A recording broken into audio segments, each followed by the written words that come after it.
Assalamualaikum warahmatullahi wabarakatuh. Halo anak-anak, apa kabar? Kalian sudah kelas 6 sekarang ya. Jadi untuk video pertama kali ini Bapak akan menyampaikan materi tentang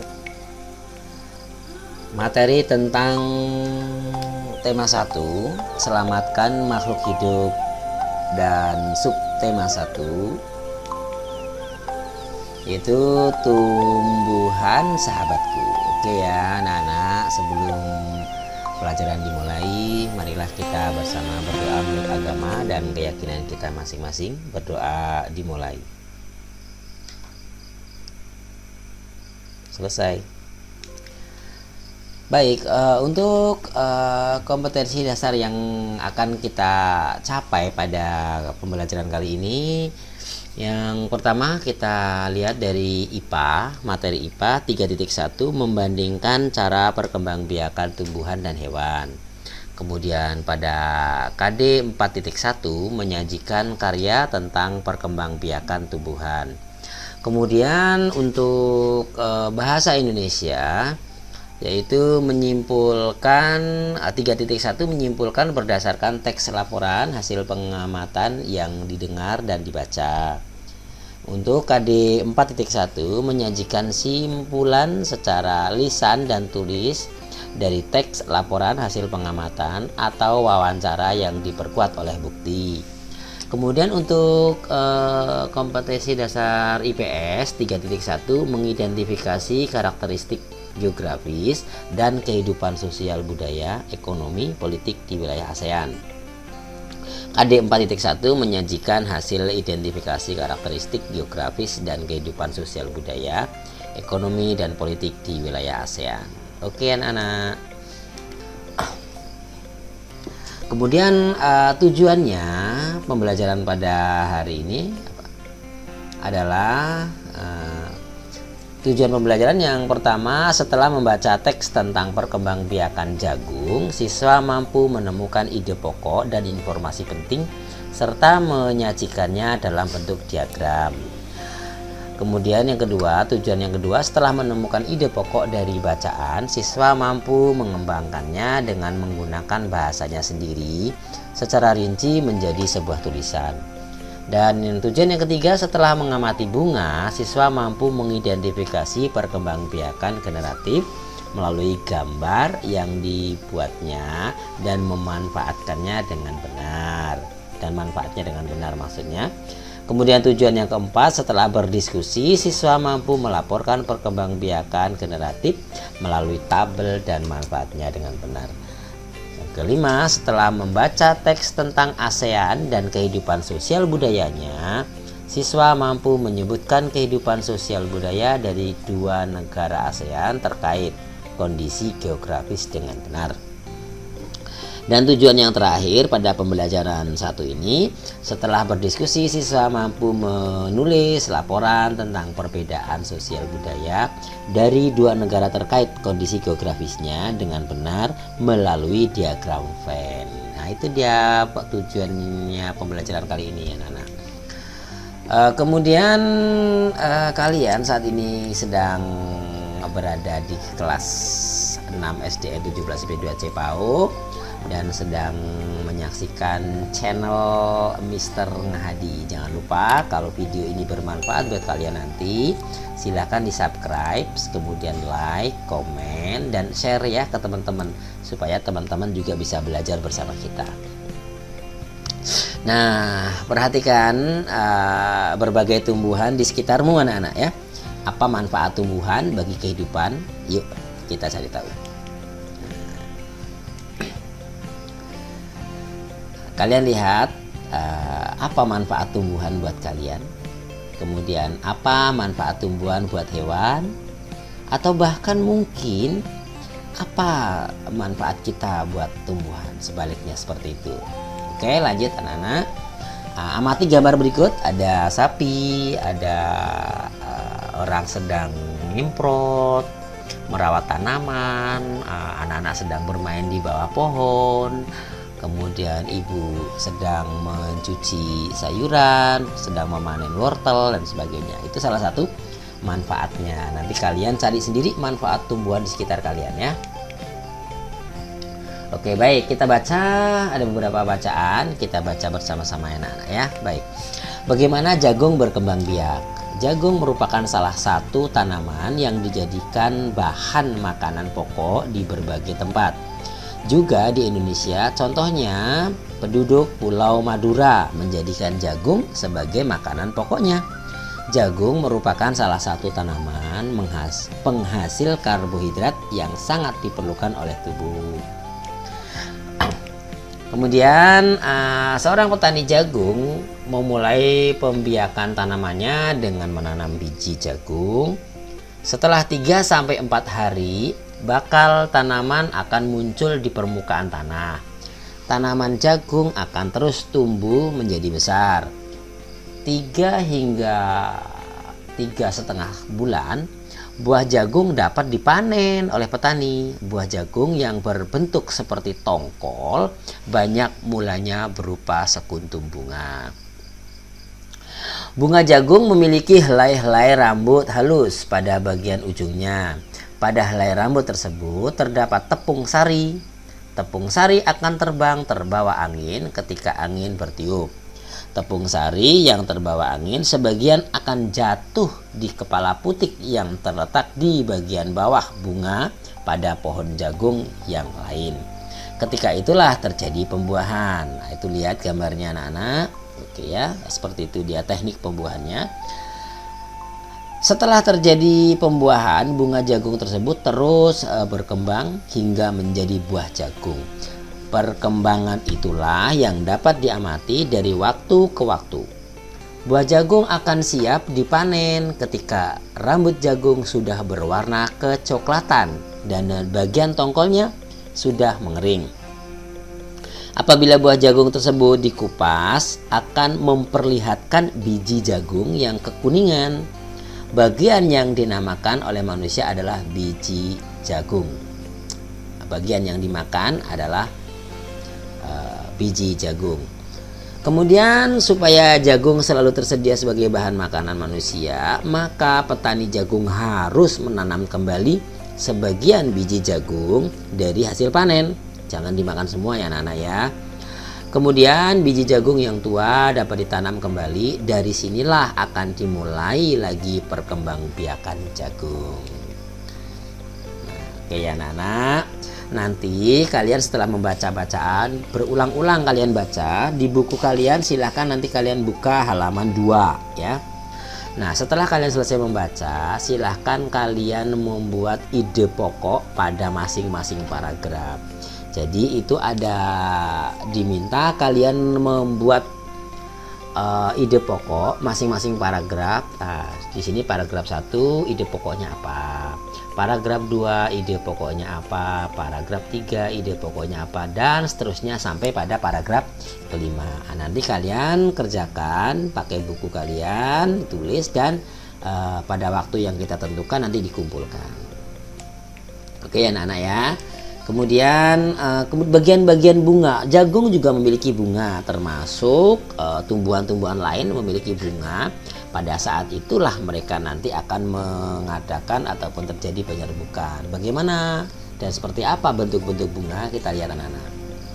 Nah ini lihat, oke, ini kita asumsikan bunga ini yang lengkap ya. Ada mahkota, kemudian ada kepala sari, ada tangkai sari, ada kepala putik, kemudian ada tangkai putik, ada benang sari, kemudian ada kelopak, ada bakal biji, kemudian dasar bunga dan tangkai bunga. Jadi masing-masing dari bagian bunga ini mempunyai fungsi yang berbeda-beda anak-anak. Silakan nanti anak-anak mencari tahu apa fungsi-fungsi daripada bagian-bagian bunga tersebut. Oke ya, kita lanjutkan. Nah, dari bunga yang kita lihat tadi, di situ akan terjadi ada beberapa proses perkembangbiakan. Di sini diantaranya yang akan kita bahas pada kali ini adalah perkembangbiakan generatif. Apa itu perkembangan generatif? Ya, perkembangbiakan generatif kita lihat. Perkembangan generatif atau secara kawin anak-anak terjadi melalui proses penyerbukan dan pembuahan. Jadi dia melalui penyerbukan ya atau pembuahan. Kemudian yang kedua, perkembangbiakan generatif pada tumbuhan diawali dengan penyerbukan, yaitu melekatnya atau jatuhnya serbuk sari ke kepala putik. Setelah terjadi penyerbukan, pada serbuk sari tumbuh buluh serbuk sari yang menuju ke ruang bakal biji. Kemudian serbuk sari akan masuk ke ruang bakal biji melalui buluh serbuk sari. Kemudian yang keempat anak-anak, di dalam ruang bakal biji terjadi pembuahan, yaitu peleburan serbuk sari atau sel kelamin jantan atau spermatozoid dengan kepala putik atau sel kelamin betina atau yang biasa disebut dengan sel telur. Kemudian yang kelima, hasil dari pembuahan adalah zigot. Dan zigot berkembang biak menjadi lembaga, lembaga berkembang biak menjadi bakal biji berkembang menjadi biji dan bakal buah. Kemudian bakal buah berkembang menjadi daging buah. Kemudian lembaga yang berada di dalam biji merupakan calon tumbuhan baru. Dan prosedurnya ini anak-anak ya, yang terakhir adalah tumbuhan yang berkembang biak secara generatif, antara lain padi, mangga, durian, dan jambu. Masih banyak sekali tumbuhan-tumbuhan lain yang berkembang biak secara generatif. Tugas kalian, silakan kalian cari, kalian lihat, kalian telusuri, kalian cari di browser ya, di web, atau kalian cari di Google, atau bahkan kalian bertanya dengan teman, atau kalian nanti akan melihat di sekitar kanan kiri tumbuhan apa-apa saja yang berkembang biak dengan secara generatif atau secara kawin. Oke. Lanjut anak-anak. Di sini ada contoh, ada bunga sepatu, ada bunga melati. Kemudian bunga yang indah bukan hanya tumbuh di Indonesia. Kalian perlu tahu ya, negara-negara lain seperti negara tetangga pun memiliki bunga yang cantik. Karena kondisinya geografis yang hampir sama. Bunga yang tumbuh tidak jauh berbeda jenisnya. Perhatikan jenis-jenis bunga yang tumbuh di negara-negara tetangga. Bunga kembang sepatu tumbuh di Indonesia dan Malaysia. Tuh kan, di Malaysia juga ada bunga sepatu anak-anak. Kemudian bunga ini dapat digunakan sebagai pewarna. Di Malaysia, bunga kembang sepatu dinamakan bunga raya atau raya dan merupakan bunga nasional. Wow, keren ya, bunga nasional di sana. Kemudian perhatikan bunga Kamboja. Oh ya, Kamboja ya. Kemudian pada gambar di samping, bunga ini sering digunakan dalam perlengkapan tari di Bali. Dor campa atau bunga Kamboja dapat ditemukan di Indonesia dan di Laos. Nah, tuh Kamboja di Indonesia, di Laos. Kalau yang bunga sepatu ada di Malaysia dan di Indonesia, gitu ya. Kemudian di negara tersebut bunga ini digunakan untuk dekorasi upacara keagamaan dan penyambutan tamu. Kejelasan anak ya. Baik. Kemudian persamaan apa-apa saja yang ada di negara ASEAN, persamaan-persamaannya kita lihatnya. Negara ASEAN itu kan ada 10 nih, termasuklah kita nih Indonesia, kemudian Malaysia, Myanmar, Thailand, Kamboja, Singapura, Laos, Vietnam, Filipina, Brunei Darussalam, dan yang lain. Nah, nanti akan kita bahas satu persatu ya anak-anak ya. Baik, kita bahas satu persatu. Yang pertama kita akan membahas tentang Brunei Darussalam. Jadi perhatikan, simak baik-baik. Brunei Darussalam, kita lihat. Di situ Kampung Air adalah desa terapung di Brunei Darussalam. Tahun 1400 Kampung Air sempat menjadi pusat pemerintahan. Itu dia seperti ini ya, ciri-cirinya. Kemudian yang kedua, Malaysia anak. Malaysia,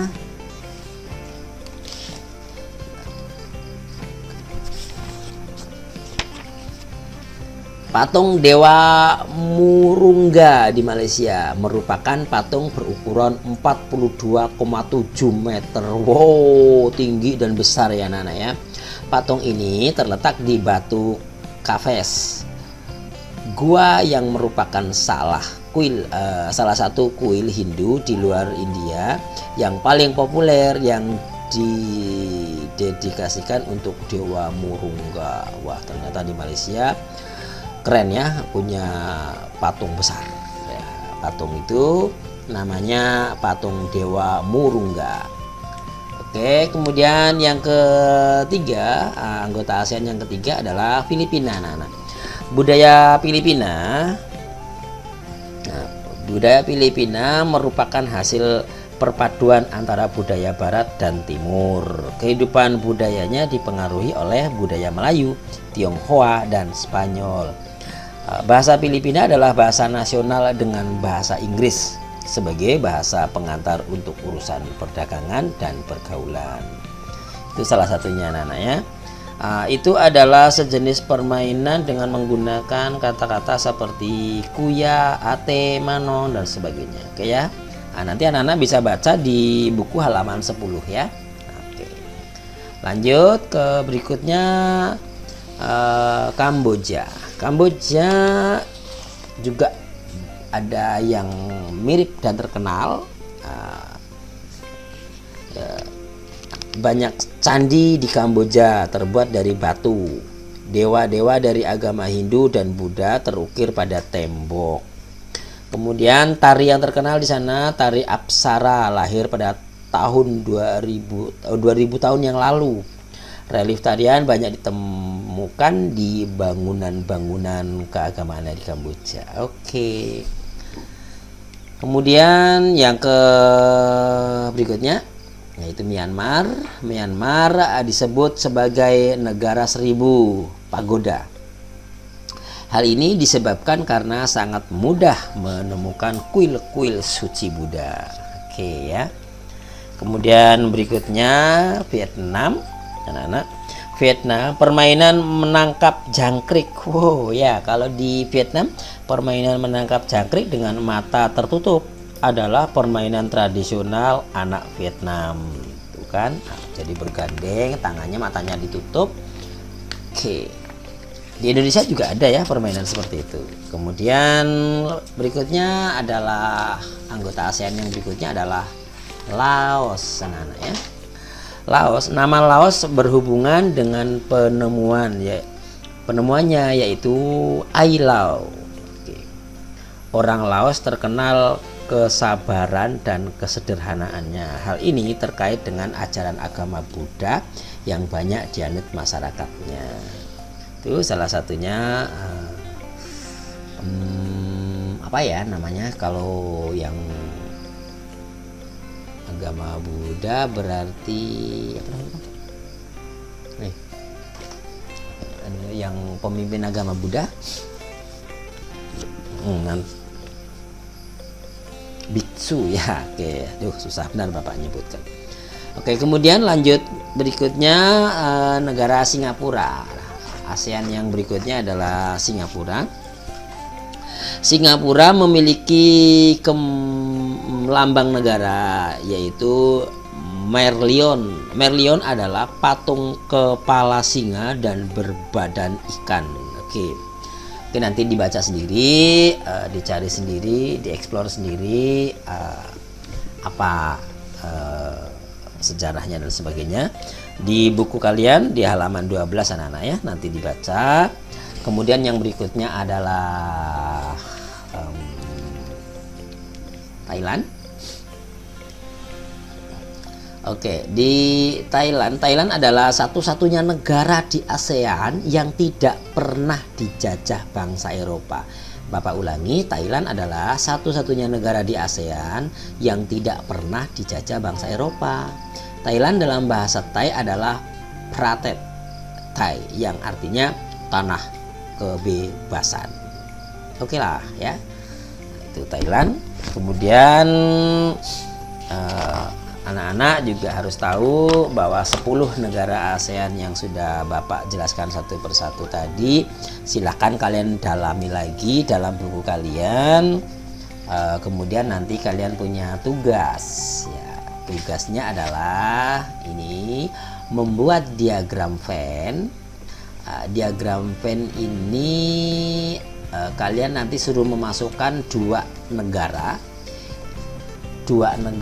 bagian lingkaran yang pertama, lingkaran elip yang pertama ini kalian isi nama negara apa. Kemudian yang kedua di belakang yang warna biru ini kalian isi negara apa.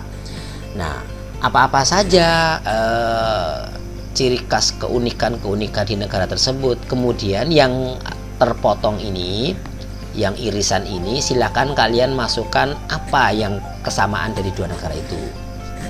Oke ya anak-anak ya, saya ulangi. Kalau kita tunjuk menggunakan mouse ini, nanti kalian isi negara apa maunya kalian, yaitu negara ASEAN, pilih ya, Indonesia atau Malaysia atau apa. Kemudian yang sini juga diisi negara apa, kemudian apa-apa saja yang terdapat di sana. Terus yang di dalamnya ini diisi dengan yang sama. Misalnya, oh Indonesia dengan Malaysia punya kesamaan. Kesamaannya apa? Tulis di sini. Oke ya, baik. Anak-anak, harapan Bapak kalian tetap semangat belajar walaupun belajar dari rumah karena adanya pandemi COVID-19. Kalian tetap semangat, jangan putus asa, tetap punya keinginan untuk belajar. Insya Allah nanti pada semester 2 kemungkinan kita sudah bisa bertatap muka langsung ya anak-anaknya. Baik, sungguh menarik kehidupan sosial budayanya penduduk negara tetangga. Kamu akan belajar lebih banyak lagi tentang negara ASEAN. Oke ya anak-anak ya. Kita renungkan dulu apa kegiatan yang ada terjadi hari ini. Oke, ini kelas 6 2020. Apa yang kamu pelajari dari kegiatan hari ini? Kemudian renungan yang kedua, hal yang paling menarik apa sih yang kamu dapat dari atau yang kamu pelajari dan mengapa menarik? Oke ya, itu dulu yang bisa Bapak sampaikan. Terima kasih. Jangan lupa tonton terus video dari channel Bapak. Channelnya adalah Mr. Ngahadi. Jangan lupa ya, like, comment, subscribe, share. Kalau kamu suka dengan video ini, terus tonton dan jangan lupa klik loncengnya supaya kalau ada pemberitahuan video-video baru kalian akan segera mendapatkan notifikasi. Oke, dan sampai jumpa anak-anak. Insya Allah kita jumpa lagi di pembelajaran yang berikutnya. Dan terima kasih kalian sudah belajar dengan sungguh-sungguh. Assalamualaikum warahmatullahi wabarakatuh. Salam sukses.